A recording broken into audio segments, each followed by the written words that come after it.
가운데서 오늘 말씀 가운데서는 네 명의 왕이 나옵니다. 네 명의 왕이 나오는데 첫 번째 우시아 왕하고 요담, 아하스, 히스기야 왕이 나옵니다. 우시아 왕은 그 열왕기 하에서 보면 아샤랴라고 하는 왕이고 그 다음에 요담, 아하스, 히스기야로 연결이 되는데 이 네 명의 왕 중에서 특히 아하스가 악을 많이 행하는 왕입니다. 오늘 26장에서 30장까지 이 히스기야 왕을 빼고 세 명의 왕에 대해서 조금 그 정리한 부분을 갖다가 얘기를 하고 시작하겠습니다. 첫 번째 그 우시아 왕인데 이 우시아 왕이 하는 일이 모든 게 다 잘 됐습니다. 이 왕이 그 아마샤 왕이 그러니까 예루살렘에서 그 말하자면은 그 쿠데타 그러니까 그 아마샤 왕을 갖다 죽이기로 작정하고 아마샤를 갖다가 그 죽이고 난 이후 실질적으로 이제 우시아 왕이 16살 때에 왕으로 등극하고 52년간을 갖다 이제 왕으로 있게 되는데요. 그때 이 우시아 왕이 유대의 10대 왕으로서 일생을 갖다가 하나님의 말씀을 갖다 지키면서 살았다라고 기록을 하고 있지만은 실질적으로 이 우시아 왕도 어, 맨 마지막에는 나병이 걸려서 결국 이렇게 어, 왕권을 갖다 행하지 못하는 사건이 벌어집니다. 이것이 26장에 나오는 말이고요. 그 다음에 이제 요담에 대해서 한번 보려고 합니다. 역대기 저자의 여러 평가들 가운데서 요담이라는 부분은 분량이 굉장히 적게 나오고 있는 왕이에요. 역대하 27장에서 나타난 요담에 대해서 좀 정리를 해보려고 합니다. 요담 왕은 우시아의 말년에 있었던 사건으로 인하여 하나님의 성전에 들어가지 않았다라고 본문은 말하고 있습니다. 그가 하나님의 성전에 들어가지 않았다는 것은 모든 부분에 있어서 요담이 하나님 보시기에 온전하였지만 예외적으로 성전 성전 안에서 범할지도 모르는 죄를 조심하기 위해 선택한 행동이라고 볼 수가 있습니다.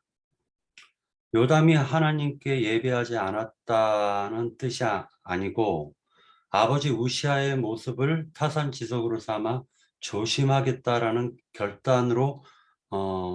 결단을 내린 것이 아닌가라는 생각을 해봅니다. 그 외에 그의 삶은 의로웠으며 여러 건축 사업을 하였으며 전쟁에서 승리하고 조공을 받았습니다. 자, 그런데 이 요담 왕이 지금 역대하에서는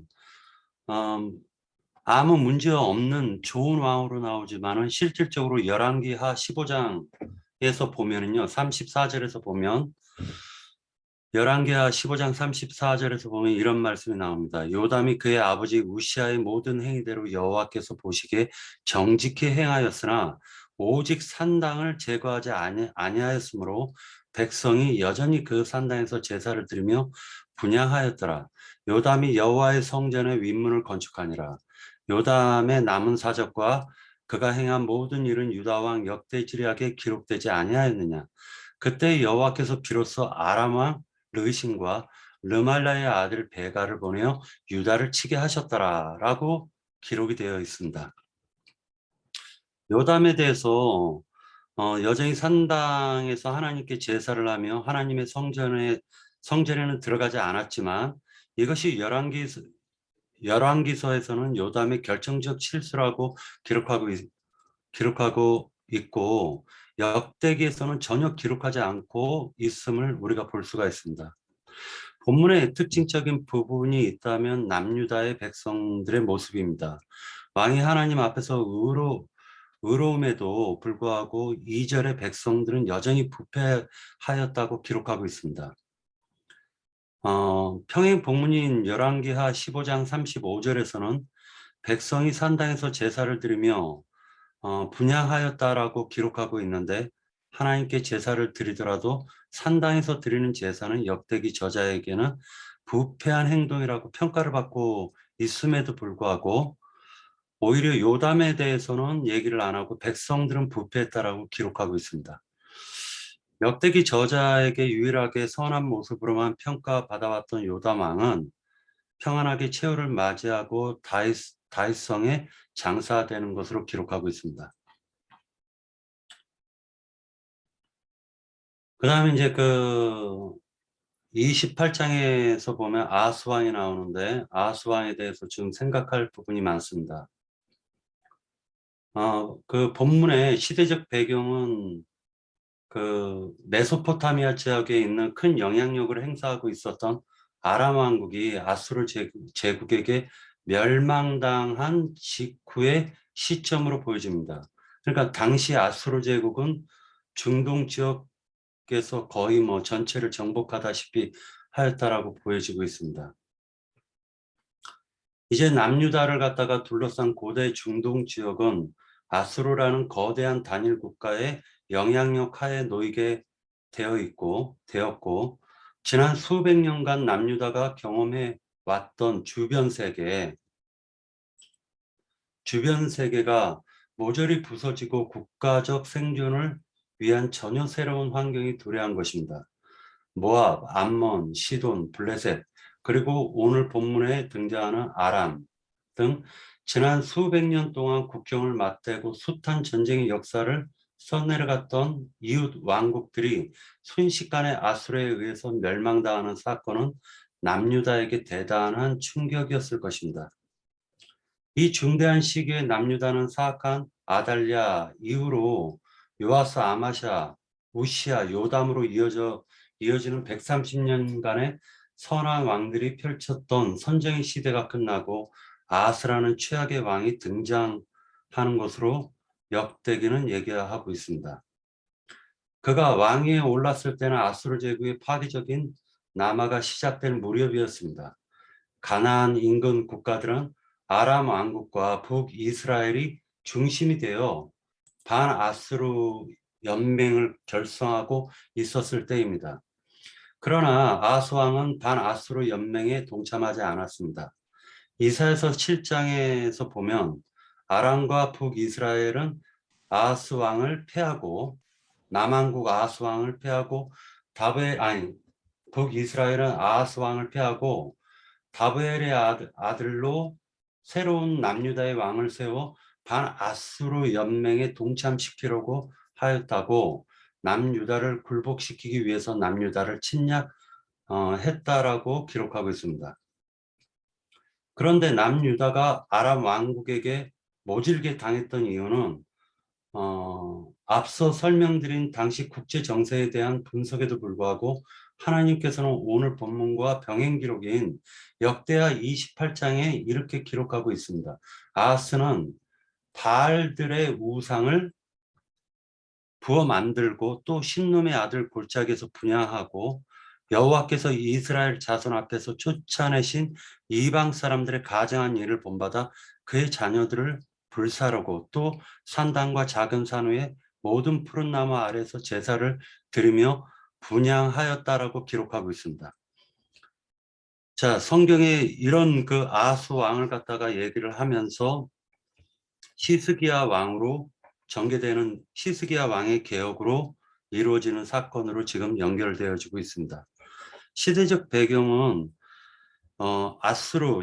그러니까 아수르라는 나라와 남유다에 있는 모든 주변 국가들의 그 전체적인 그 변동이 있었음을 갖다 우리가 생각하면서 어, 보는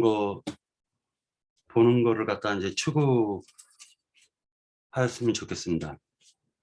자, 그리고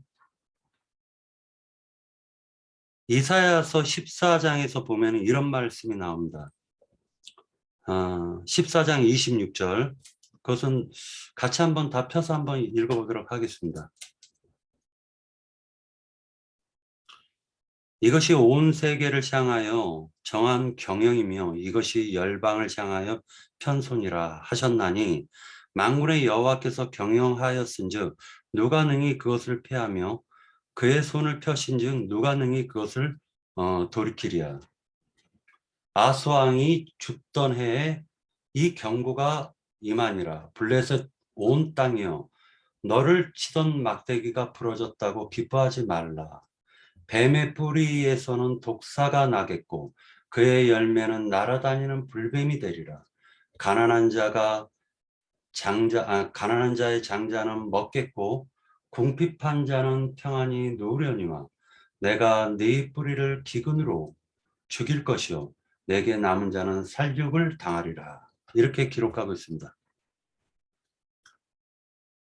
열왕기하 16장을 갖다 한 번만 보고 저는 끝내겠습니다.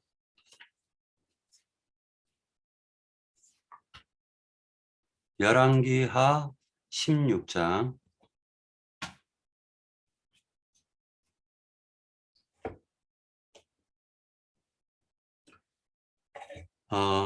자, 2절. 아스왕이 될 때 나이가 20세라.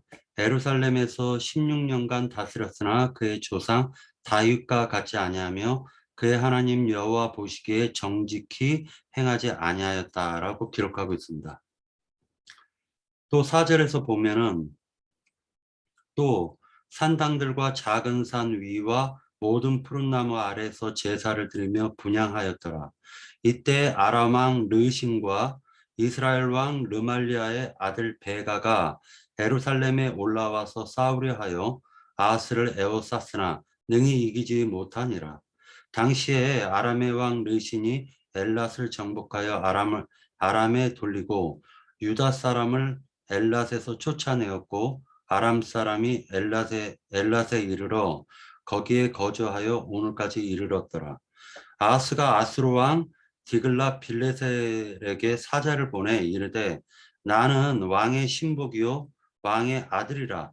이제 아람 왕과 이스라엘 왕이 나를 치니 청하건대 올라와 그의 손에서 나를 구원하소서 하고 아하스가 여호와의 성전과 왕궁 곳간에 있는 은금을 내어다가 아수르 왕에게 예물로 보냈더라라고 기록하고 있습니다. 이런 시대적 배경이 있었다라는 것을 생각하고 오늘 말씀에 대해서 묵상해 보도록 하겠습니다. 네.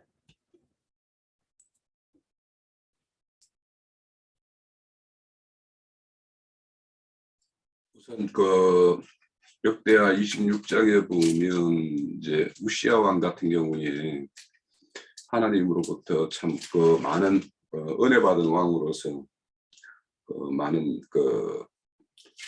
나라를 태평성대로 이렇게 이루다가 말년에 이렇게 문둥병이 이제 돋아요. 근데 이 문둥병이 돋는 그 과정을 보면 왕이 분향단에 들어가서 성전에 들어가 가지고 분향단에 분향을 하려다가 이렇게 그걸 막는 제사장들에게 하를 냈을 때 그 하가 문둥병으로 바뀌어요.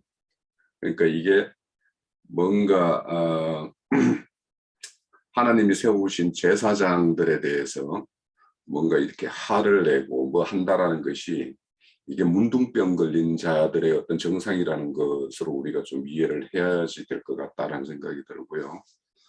우선은 그리고는 이제 요단 같은 경우에는 여기 보면 되게 정직히 행했다라고 이야기하는데 그런데 여기 보면은 성전에는 들어가지 않았고 여기저기 백성이 부패했다라고 하는 것이 이제 앞서서 우리 형제님이 여전히 산당을 폐하지 않은 것, 그래서 산당에 가서 뭔가 제사를 지냈다라는 얘기일 수도 있고, 또 오늘날로 보면 성전에 들어가지 않고 마당 제사만 지내는 어떤 그런 자들의 어떤 종교 행위, 그런 것들을 수행한 왕의 어떤 표상이라고도 또 볼 수가 있고, 그런데 우리가 오늘 여기에서 이제 보면 요담이 그 하나님이 복되게 해가지고 뭔가 이렇게 안문 족속들로부터 조공을 받고 이렇게 해요. 그래서 이렇게 우리가 이렇게 하나님 앞에서 이렇게 성결하게 행했던 왕들에 대해서는 주변국으로부터 이 조공을 받는다라는 이야기가 참 많이 나와요. 주변 국가를 이렇게 점령을 해서. 그러면 이 이방 족속들의 조공을 받는다라는 게 무엇인가를 우리가 좀 한번 생각을 해볼 필요가 있을 것 같아요. 그래서 그거에 대해서 우리가 한번 좀 생각해 보는 시간을 가졌으면 좋겠고. 그런데 이제 결국에는 이제 바른 길로 행했지만 백성들을 이렇게 여전히 부패하게 했고 성전에 들어가지 않는, 그래서 산당을 여전히 존속해 했기 때문에 결국에는 아람의 너신과 북이스라엘의 베가에 의해서 이렇게 죽임당하는 그런 어떤 비극을 맞아요. 그렇지만은 여기 보면 열조의 어떤 무덤에 이렇게 들어가는 걸로 이렇게 기록했기 때문에 요담에 대해서는 좀 좋은 왕이라고 이렇게 평가를 좀 하기는 합니다. 근데 이제 저는 28절에 보면 이 악한 왕 아하스가 이렇게 등장을 해요.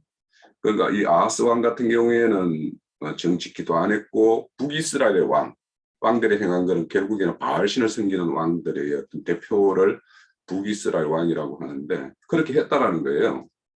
근데 그들에 보면 이제 인신제사를 지냈고, 그래요. 그리고 산당제사를 했다라는 거예요. 그런데 여기 인신제사에 대해서 우리가 한번 생각을 해보자는 거예요. 이것도 한번 생각을 해봐야 돼요. 이방인의 풍속이라 해서 인신제사를 지내는 건 아주 악한 짓인데, 우리의 제물로 예수님이 드려졌어요. 이건 인신제사, 참 사람이 인신제사잖아요, 이게. 그러니까 이 인신제사가 예수님에 드려진 이 인신제사는 어떤 것이고 이방인의 어떤 인신제사는 어떤 것인가, 이거에 대해서도 우리가 한번 판단을 해봐야 되는 거예요. 거기에 대해서 분명하게 우리가 구분을 해야 될 부분이 있다는 생각이 들고, 그러니까 인신제사라고, 그러니까 참 사람으로 와가지고 드렸을, 신이면서도 참 사람의 어떤 모양으로 와서 이렇게 드려지는 것과, 그러니까 사람의 어떤 혈통으로 난 자, 그러니까 온전한 제물이 아닌 자고 예수님이 온전한 제물인데 인신제사라는 것 때문에 이게 우리가 판단을 할 때는 좀 이게 우리가 분명한 어떤 그 가름이 있어야 될 것 같다는 생각이 들어요. 그래서 거기에 대해서 한번 생각을 해보기를 원하고, 그리고 여기 보면 이제 28절에 보면 형제 나라에 대한 어떤 압제와 살육을 한 거에 대해서 이렇게 선지자 오덴이 이렇게 책망을 해요. 그래서 이제 북이스라엘이 남유다에 가가지고 그들을 살육하고 또 포로로 잡아오고, 그러니까 여기 보면 12만 명을 죽였고 20만 명을 포로로 잡아와요. 그래서 이 포로로 잡아오는 거에 대해서 이 선지자가 또 그와 함께 같이 뜻을 하는 사람들이 그들의 포로를 잡아오는 걸 딱 막아서 가지고 너희들이 형제 나라의 어떤 그런 걸 이렇게 행하는 것은 여호와께 모두 허물이 되게 하는 것이다 해가지고 그걸 이렇게 딱 막아섭니다. 막아서고 그 포로들에 대해서 15절에 보면 벗은 자에게서는 옷을 갖다 입히고 또 신을 신기고 먹이고 마시게 하고 기름 바르고, 이게 이제 실질적으로는 오늘날 우리의 어떤 전도라는 것이 누군가의 포로 잡힌 자들을 이렇게 포로 잡힌 자들을 잡아오는 자들을 거기에서 해방시켜 가지고 이렇게 회복시키는 것이 우리의 어떤 전도의 어떤 모습이잖아요. 그래서 그런 거에 대해서 한번 생각해 볼 여지가 있다라는 생각이 들고, 그리고 이제 이 아하스 왕이 여전히 이제 정신 못 차리니까 처음에는 아람과 북이스라엘을 어떤 징계의 어떤 채찍으로 쓰다가 그래도 정신 못 차리니까 16절에서부터 좀 밑에는 에돔과 블레셋을 또 이렇게 채찍으로 써요.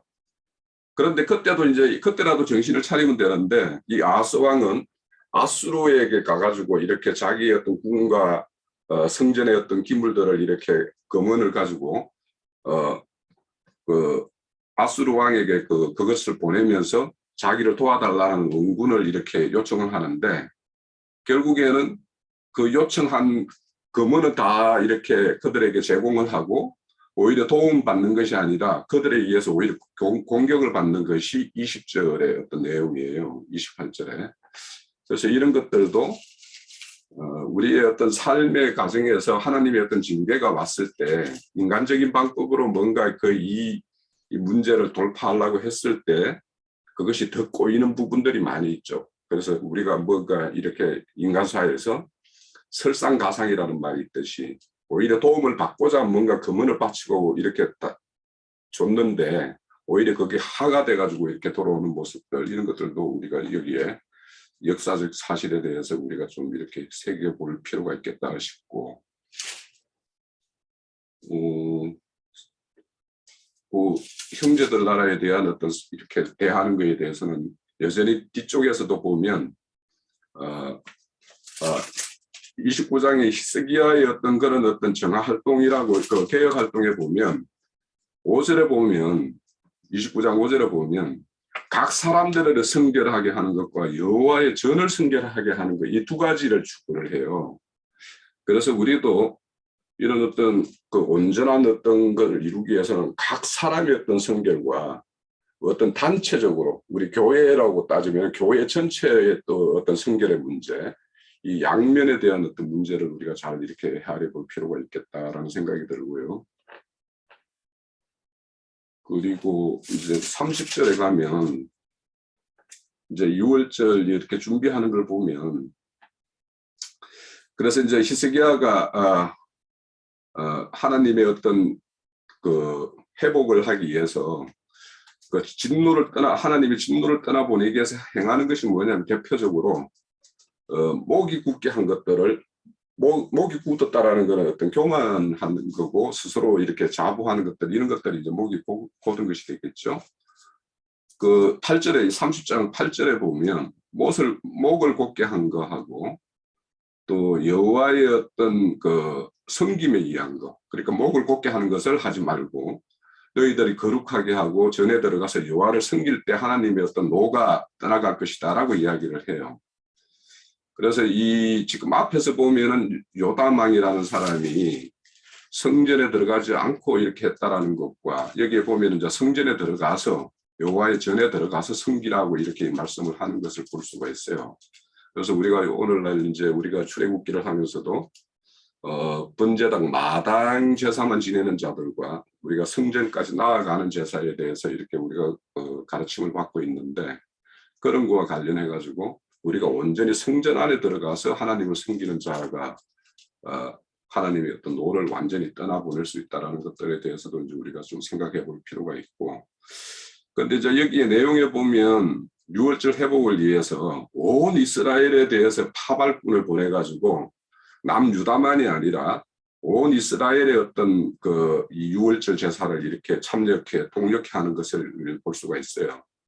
그러면 이 지금 6월절이라는 것은 매년 이렇게 드려져야 될 어떤 그런 절기 제사임에도 불구하고 이 히스기야 왕이 되기 전까지 오랫도록 이 6월절을 잊고 지냈던 거예요. 이 남유다도 역시. 그런데 이제 그렇게 잊고 지냈던 그 6월절을 히스기야 왕이 다시 6월절을 회복시키는 어떤 내용인데 그것이 남유다에 국한되지 않고 온 이스라엘의 어떤 회복을 위해서 노력하는 히스기야 왕의 어떤 모습을 또 볼 수가 있어요. 그런데 여기에 그런 어떤 히스기야 왕의 어떤 그런 선한 뜻에 의해서 이렇게 파발꾼들이 그렇게 왕의 어떤 뜻을 전했을 때 여기 보면 그 소문을 듣고 조롱하고 비웃는다라고 이야기를 하는 것이 있어요. 30절에 보면. 그래서 조롱하고 비웃는 자가 있는가 하면 그 11절에 보면 그 소리를 듣고 몇 사람이 겸손한 마음으로 예루살렘에 돌아오는 자들이 있다라고 이렇게 이야기를 하는 것이 있어요. 그래서 우리의 어떤 지금의 외침도 사실은 세상 사람이나 우리 기독교계에 있는 사람들 입장에서 보면 어떤 한편으로서는 비유성과 조롱거리로 이렇게 들릴 수도 있지만 그래도 몇 사람을 얻기 위해서 이 히스기야 왕과 그 파발꾼들 여기는 보면 보발꾼이라고 되어 있죠.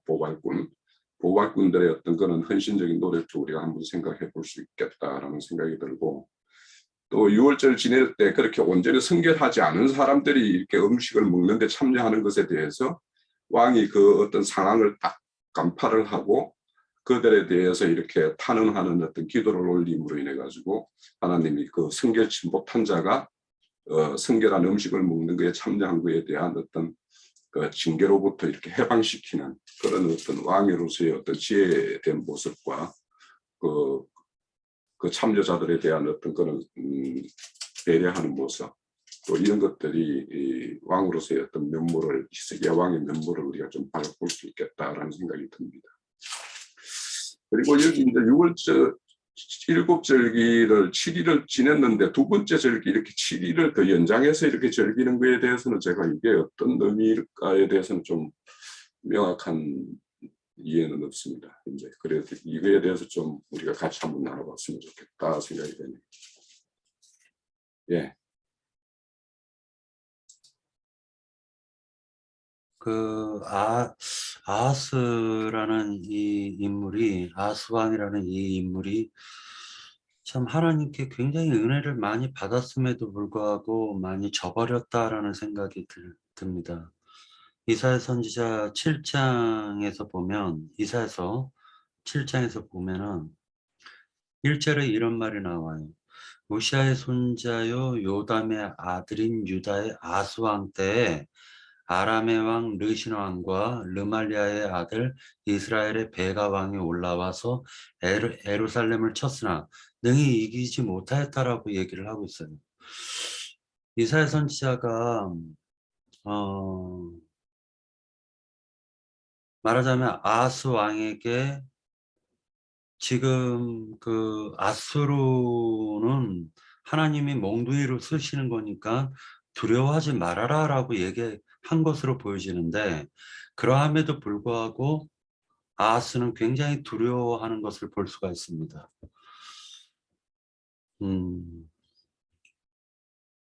그리고 이런 부분을 봤을 때 그 아하스 왕이 전체적으로 그 역대기에서 보면은 웬만한 잘못을 하지 않으면은 악한 왕이라고 얘기를 안 하는데 아하스 왕은 특별히 악하다라고 얘기한 이유가 무엇일까?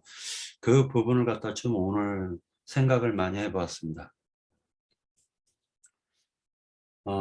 우시아와 아마샤의 아들 그 우시아 왕 같은 경우는 마지막에 들어서 그 문둥병에 걸리게 되는데 특징이 뭐냐면은 히스기야 왕이나 지금 13번째 왕인 히스기야 왕이나 우시아 왕의 특징은 우시아 왕 때는 어렸을 때 스가랴 선지자가 있었고 히스기야 왕 때는 어, 히스기야 왕 때는요 스가랴의 딸이 29장 1절에 보면 히스기야가 왕위에 오를 때 나이가 25세라 예루살렘에서 29년 동안 다스리니라. 그의 어머니의 이름은 아비아요 스가랴의 딸이더라 라고 해가지고 히스기야 왕 때는 그 어머니의 영향을 굉장히 많이 받지 않았는가 라는 생각을 해봅니다. 결국 한 사람 스가랴 그 선지자를 통해 가지고 이스라엘 남유다 왕국에는 항상 빛이 임했다라는 걸 지금 볼 수가 있습니다. 우시아 왕 같은 경우는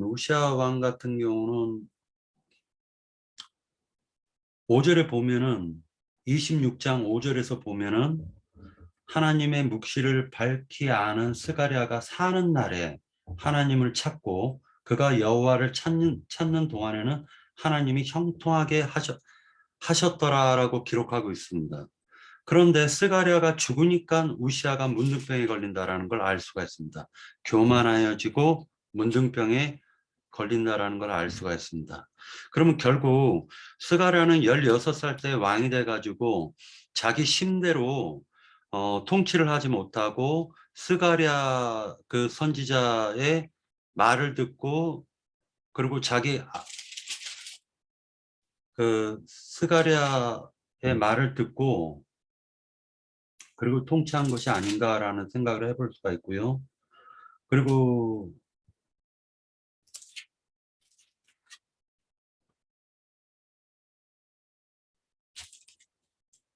그 우시아가 나병에 걸렸을 때에는 실제로는 우리가 봐야 될 게 제단에 가가지고 여호와께 분향하려고 하는 그 우시아를 갖다가 막는 그 제사장 80명이 나오는데 아사랴라는 그 제사장이 우시아 왕에게 얘기하는 말이 18절에 나옵니다. 26장 18절에 우시아 왕 곁에 서서 그에게 이르되 우시아여 여호와께 분향하는 일은 왕이 할 바가 아니요 오직 분향하기 위하여 구별함을 받은 아론의 자손 제사장들이 할 바니 성소에서 나가서서 왕이 범죄하였으니 하나님 여호와에게서 영광을 얻지 못하리이다라고 얘기를 하고 있습니다. 그러니까 결과적으로는 이 우시아 왕이 하나님께 직접적으로 분향을 하려고 했는데 이것이 하나님의 이름을 갖다가 망령되이 부르는 행실이 아닌가라는 생각을 해보았습니다. 네, 여기까지 하고 또 다른 분. 내가 좀 유심히 본 부분은 그 우시아의 그 분등병 쪽을 좀 유심히 봤고요. 그리고 이제 요담의 아들인 아하스에 대한 기록이 역대기에는 상당히 기네. 나 그 성경을 읽었지만 그 생각 않고 읽었었는데 오늘 보니까 그 아하스에 대한 내용이 상당히 길게 나열이 되네. 28장이 상당히 길구먼.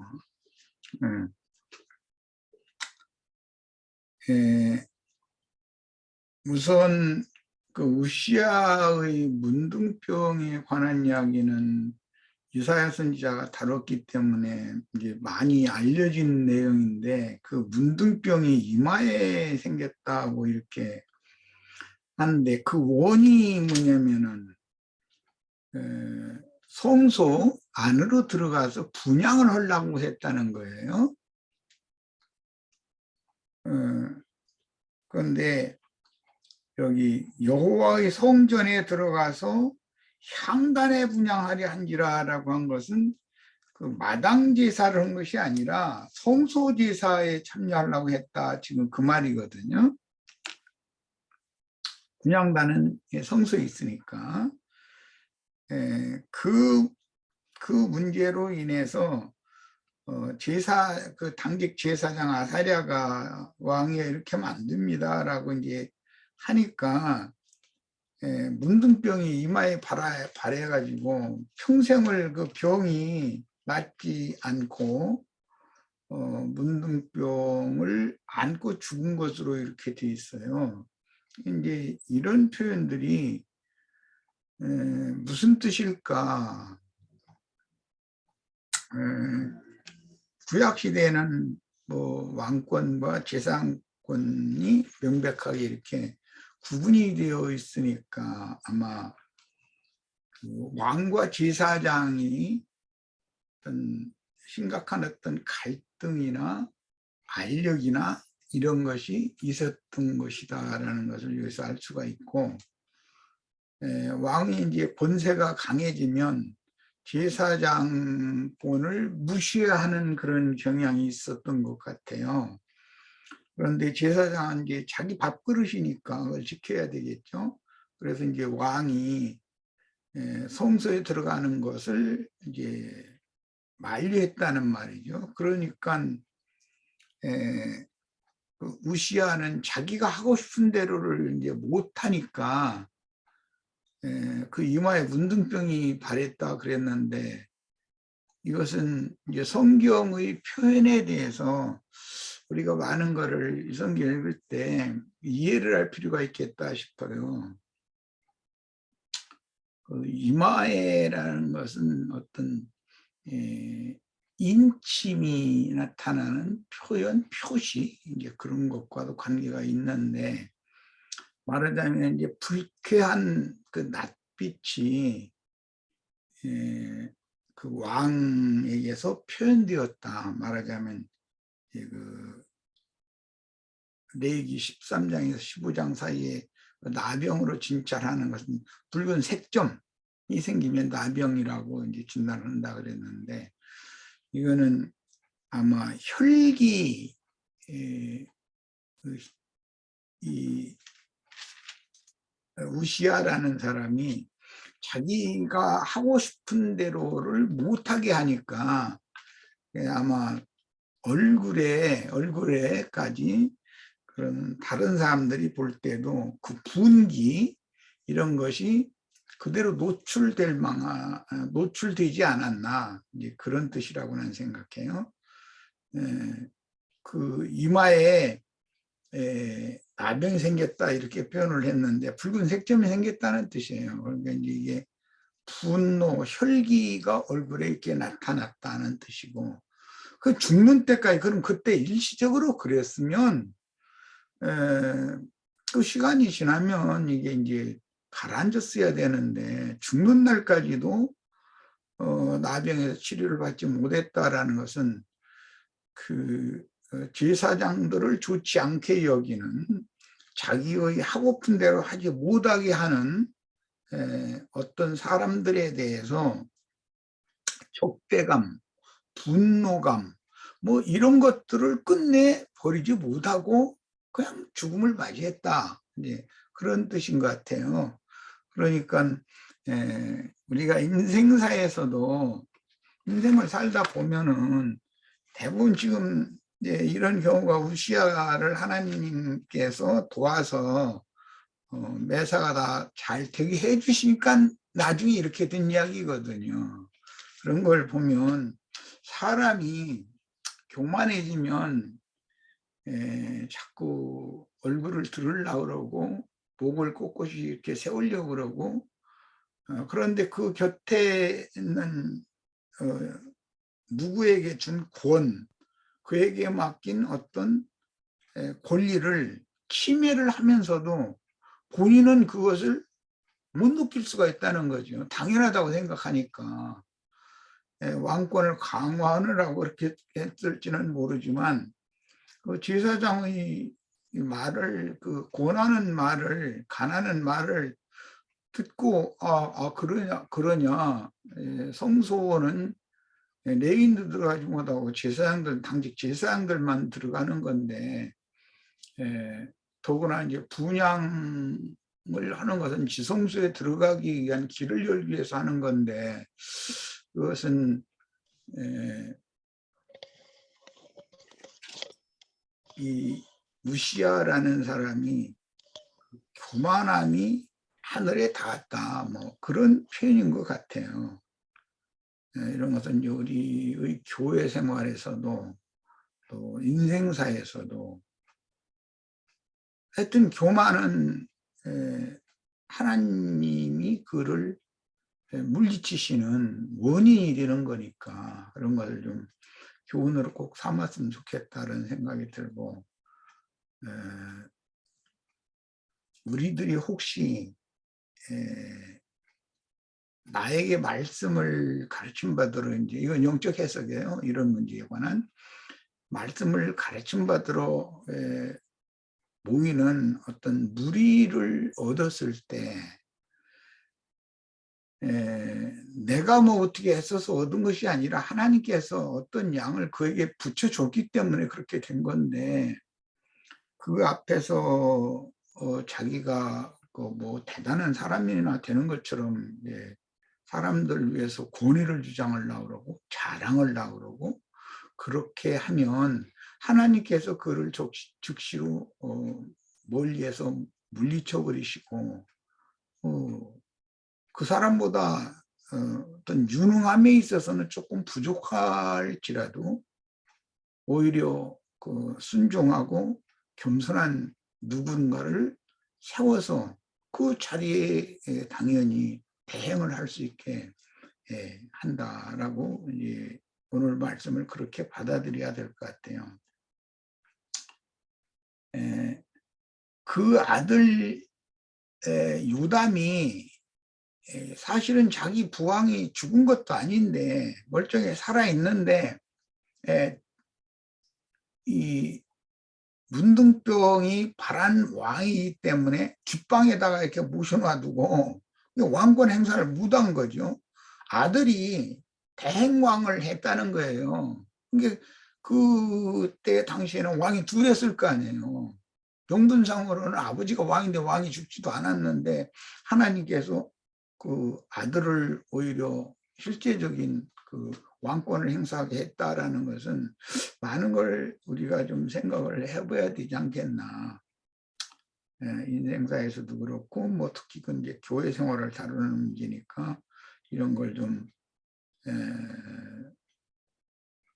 깊이 생각해 봐야 될 필요가 있겠다 이런 생각이 들고, 그 다음에 별궁에서 남은 인생을 별궁에서 살다가 죽었다.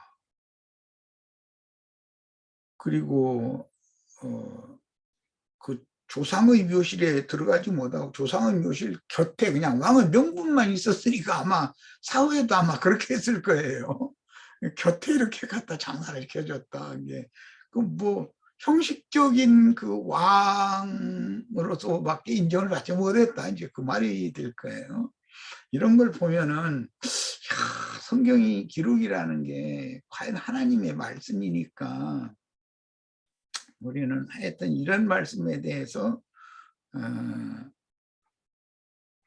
우리가 인생사에서도 누구에겐가 어떤 원한 또는 미운 마음, 감정적인 어떤 분 이런 것을 품고 그것을 빨리 소멸시키지 못한다라는 것은 은혜가 회복되지 않았다라는 뜻일 거니까 죽는 날까지 이건 보통 문제가 아니겠다.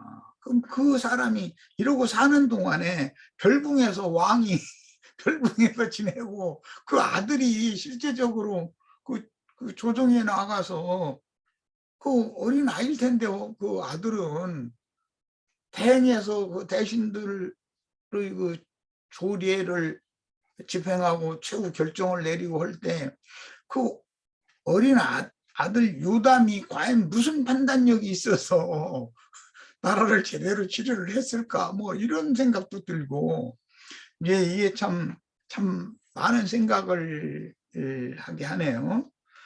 그리고 이제 뭐 요담에 대해서는 별 얘기가 없는 대신에 그 아하스에 대해서는 참 긴 성경 구절이 이렇게 기록이 됐어요. 오늘 사역을 그런 생각을 퍼뜩 이 아하스라는 사람의 어떤 그 실정에 대해서 기록을 하는데 이렇게 많은 말씀을 꼭 성경인데 이렇게 할애를 해서 이렇게까지 하실 필요가 있었을까라고 생각을 하다가 이게 어마어마한 교훈이 되겠다 이제 그 생각으로 이제 깨닫게 됐어요. 그런데 우시아의 그 이제 손자죠 아하스도 결국은 그때 당시 아까 우리 박 형제가 지금 얘기한 것처럼 그 팔레스타인 땅을 에워싼 그 주변 강대국이 이렇게 이제 아람이 멸망하고 아시리아가 일어나고 이제 이런 그 어떤 세계의 정세의 변화가 있는 그때 북이스라엘은 남유다를 오히려 이렇게 지배하는 그런 형국이 됐고 북이스라엘이 유다를 지배하는 형국이 됐고 남유다 왕은 오히려 그냥 명분만 왕이지 실제로는 적국의 좋은 신분에 지나지 않는 그런 사람이었다. 그래서 뭐 왕궁이나 그 성전에 있는 어떤 보물들 이런 것을 갖다가 뇌물로 갖다 바쳤는데도 그 아무 효험이 없어 유익이 없어라 그렇게 표현을 했어요.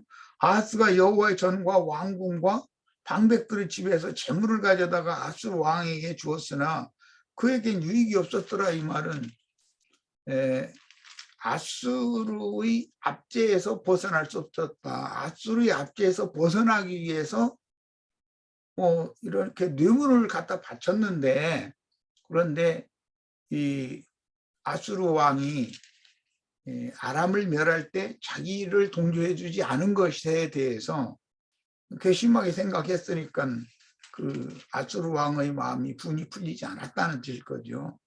예, 그러다 보니 유다 왕 아하스는 그냥 두 공이나 바치는, 꼭 우리나라 그저 2조 때 그저 중국의 황제들한테 그냥 가서 뭐 태자를 하나를 세우려고 해도 아니 국법대로 그냥 왕자를 세우면 되는 거 아니에요. 장자를 이렇게 세우면 되는 거 아니에요. 그런데 그런 것도 가서 다 사신분에서 허락받아야 되고 뭐 이랬다는 거 보면 그런 근성이 오늘날까지도 우리에게 흘러내려오고 있거든요. 사대주의 근성이. 그런 걸 보면서 야, 이게 왕이라고 하는 것의 명색은 왕이지만 실권이 전혀 없는 왕이 됐다라는 말이거든요. 그래서 어떻게 하면은 하나님께서 그를 허약하게 해가지고 북조나 또는 새로 일어난 강대국인 아시리아의 그런 하수인에 지나지 않는 그런 아주 실권이 없는 왕노릇을 한 얘기를 하는데, 이렇게 여러 가지 사연들을 구구절절 이렇게 길게 기록을 해놨어요. 이런 것도 좀 우리가 많이 생각을 해봐야 되겠다. 물론 교회 생활을 다루는 데 목적이 있지만 인생을 경영할 때도 이런 것이 나의 인생의 지침이 되어지면 내가 은혜를 회복하지 못하고 어떤 경우에 은혜에서 떠나가 있다면 결국은 하나님이 보실 때에는 이것은 명색으로 명분상으로 어떤 지도자의 위치에 앉았을지라도 하나님이 보실 때는 그게 힘이 있는 지도자 노릇을 하도록 하나님이 힘이 되어 주셔야 되는데, 하나님이 그냥 너 하고 싶은 대로 하고 이렇게 내버려둔 상태가 아니겠는가, 그런 마음을 오늘 이제 먹으면 그런 생각을 하면서 우리는 어떻게 해서든지 설사 은혜에서 잠시 끊어졌을지라도 어떻게 해서든지 자신을 낮추는 그런 것이 필요하고 그때 은혜가 회복될 수 있다. 중요한 것은 우리가 잘 됐을 때 교만해지면 망한다. 또 뭔 일이 평탄할 때 그때 나에게 뭔가 내가 원하는 것을 막는 누구에 대해서 분이나 서운함이나 이런 감정을 그것을 끝까지 버리지 못한다면 뭐 우시아나 아하스와 뭐가 다르겠는가, 그런 생각도 해봅니다. 네, 마치겠습니다. 네. 오늘 그 말씀 중에서 저는 이제 이 네 왕을 갖다가 조금 유심히 봤었던 부분이 우연치 않게 그 이사야서 1장 1절에 보면은 유다 왕 우시아와 요담과 아하스와 시스기야 시대에 아모스의 아들 이사야가 유다와 예루살렘에 관하여 본 계시라라는 말씀이 이사야서 1장 1절에 나옵니다. 그러다 보니까 이사야 선지자를 갖다 하나님께서 보내셔가지고 남유다에게 또는 이스라엘 백성들에게 하고자 하시는 말씀을 갖다가 주시려고 하시는데, 그럼 이때 시대에는 역대기를 통해서라든지 그 열왕기 하에서 보면은 우시야, 요담, 아스 빼고 시스기야 개혁도 일어나서 전체적으로 봤을 땐 다 잘 된 것 같은데 왜 이사야 선지자 같은 걸출한 분이 나타나서 이 왕들을 상대로 뭔가 무슨 얘기를 하지 않았을까라는 생각을 하게 되었습니다. 그런데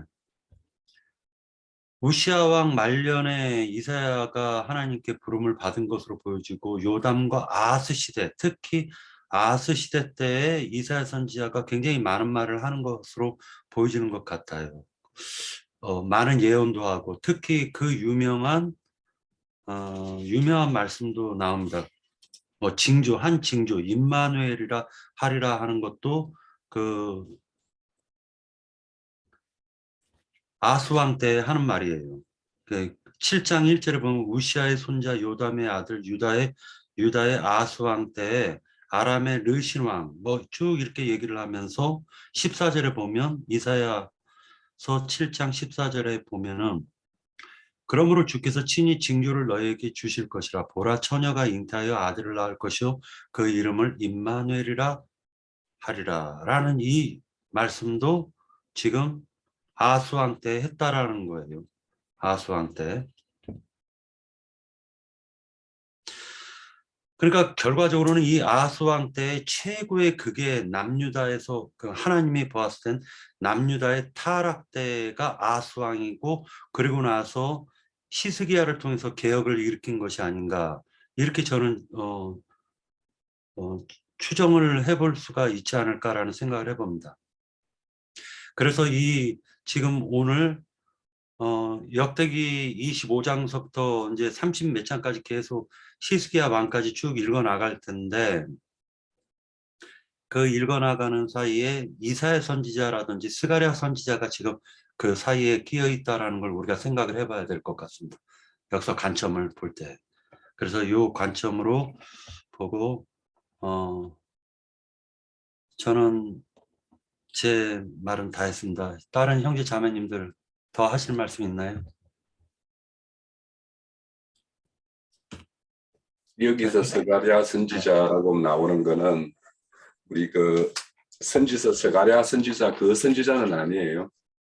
여기는 그 선지자는 포로가 돌아와서 성전 건축할 때의 어떤 선지자니까 지금은 포로로 가기 전이니까 동명이인입니다. 동명이인, 예, 알겠습니다. 네. 그래요. 우리 그 윤영재님 하실 말씀 없으신가요? 질문. 저기 기왕 말이 나와서 이사야 선지자는 아주 연세가 이제 많을 때 생애를 마친 분인데 그 우시야 왕이 죽던 해부터 이제 사역을 시작을 해가지고 히스기야 왕이 문둥병에서 치료를 그 뭐 무화과 뭉친가 뭐 그걸 으깬 걸 갖다가 뭐 종초에다가 갖다 발라라 뭐 이렇게 한 걸 보면 히스기야 왕의 치리를 하는 거의 전 기간 동안 그러니까 이사야 선지자가 사역을 시작했을 때가 몇 살이라고 되어 있지는 않으나 어쨌든 뭐 소년 시절에 젊은 시절에 이제 이런 선지자로서 쓰임을 받았다고 하더라도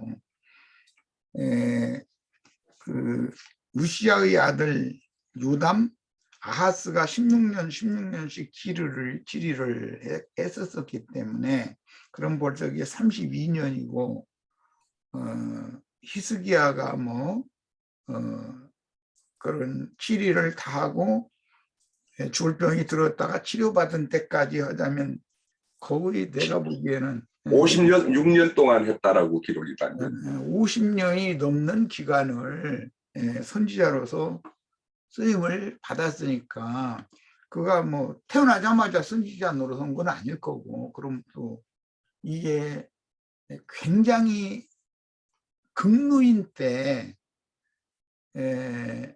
죽임을 당하는데 그 극노인을 어떻게 뭐 일설에 의하면 뭐 나무 상자에다 너가 톱으로 쓸어서 죽이게 해가지고 그렇게 죽였다고 그러는데, 야, 참 그런 걸 보면은, 그리고 이 왕들 열왕기를 보면서 왕들은 대부분 40대 길어야 50대 때 죽어요. 어떤 사람 뭐 좀 장수한 왕도 있지만. 그래서 이런 기록을 볼 때 우리는 인생사에서도 그 많은 것을 배울 필요가 있다고 생각해요. 그 뭐 왕들이라는 게 권력은 가진 것 같으나 그 권력으로 인해서 뭐 많은 여자들도 둬야 되고 뭐 속썩는 일이 얼마나 많겠어요. 뭐 그 나라를 다스린다라는 게 이게 쉬운 게 아니죠. 근데 수명 단축을 하는 거지 뭐 왕들이라는 건. 그런 것을 우리 생각을 좀 해가면서 그냥 단순히 볼 게 아니다. 뭐 불과 16세 때 뭐 왕이 됐는데 불과 16년 하고 죽었다면 32세 때 죽었다, 이제 이런 왕도 생기고. 그러니 이게 보면은 여러 가지의 연유는 있겠지만은 그 치리자라고 하는 것은 속 썩는 일이 뭔지 쉬운 표현으로 속 썩는 일이 많은 거죠.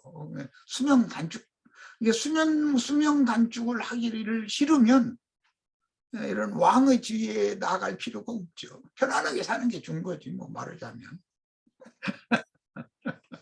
그 왕들은 대부분 수명이 짧아요 보면.